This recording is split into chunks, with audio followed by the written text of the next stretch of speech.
তর্ক সাপেক্ষে রাজশাহীতে নির্মিত হয়েছিল দেশের প্রথম শহীদ মিনার। সেই শহরই ভাষা আন্দোলনের ৭২ বছর পর অবশেষে পাচ্ছে একটি কেন্দ্রীয় শহীদ মিনার। নানা সংকট শঙ্কা কাটিয়ে সম্প্রতি এর নির্মাণ কাজের উদ্বোধন হয়েছে। রাজশাহী জেলা পরিষদ শহীদ মিনারটি নির্মাণে ব্যয় করছে প্রায় ৭,৮০,০০,০০০ টাকা, যা কেন্দ্রীয় শহীদ মিনারের আদলে করা হবে। ১৯৫২ সালের ২১শে ফেব্রুয়ারি ঢাকার মিছিলের গুলির সংবাদ এসে পৌঁছার পরই রাজশাহী কলেজে তৈরি করা হয় একটি শহীদ মিনার। ভাষা সংগ্রামীদের অনেকেই এটিকেই দেশের প্রথম শহীদ মিনার হিসেবে আখ্যা দেন। অথচ ভাষা আন্দোলনের এতগুলো বছর পরেও সেই রাজশাহী শহরে কেন্দ্রীয় শহীদ মিনার ছিল না। ২০২০ সালের ১৬ ডিসেম্বর প্রয়াত ভাষা সংগ্রামী গোলাম আরিফ টিপু কেন্দ্রীয় শহীদ মিনারের ভিত্তিপ্রস্তর স্থাপন করেন। তবে জেলা পরিষদের এই জমিতে সিটি কর্পোরেশন শহীদ মিনার করতে চাইলে জটিলতা তৈরি হয়। পরে মন্ত্রণালয়ের সিদ্ধান্তে জেলা পরিষদই নির্মাণ করছে এই শহীদ মিনার। ঢাকার আর্কিটেকচার দ্বারাই ওটাকে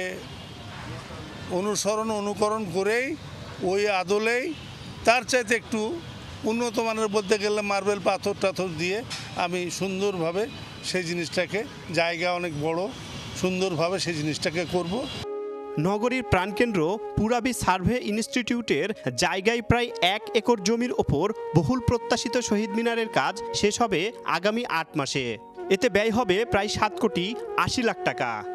খোলা মঞ্চ থাকলেও আমরা এসে অনুষ্ঠান করতে পারবো। তাহলে পাশে ওই রকম একটা করলাম, তারপরে পিছনে হয়তো একটা করার চিন্তা ভাবনা আছে আমাদের বঙ্গবন্ধুর ইয়েতে বা লাইব্রেরি, হ্যাঁ, বঙ্গবন্ধু কর্নার।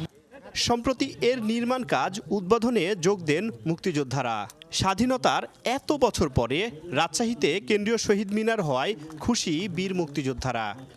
ডক্টর শামসুজ্জামান সাহেব যখন এই শহীদ হয়ে গেলেন, তারপর থেকে আমাদের আন্দোলন ছিল যে একটা শহীদ মিনার হওয়া উচিত। নির্দিষ্ট সময়ের মধ্যে এই কাজটা সম্পন্ন হোক এবং রাজশাহীর আকাঙ্ক্ষা পূরণ হোক। উদ্বোধন হলো, শেষ হোক, এর জন্য আমরা আনন্দিত এবং গর্বিত। মুক্তিযোদ্ধাদের মতে এই কেন্দ্রীয় শহীদ মিনারটি রাজশাহীর মানুষের দীর্ঘদিনের দাবি ছিল।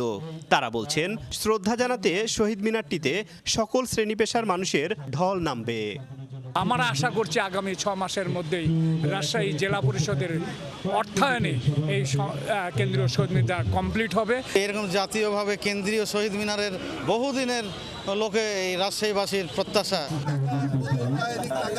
তারেক মাহমুদ, যমুনা নিউজ, রাজশাহী।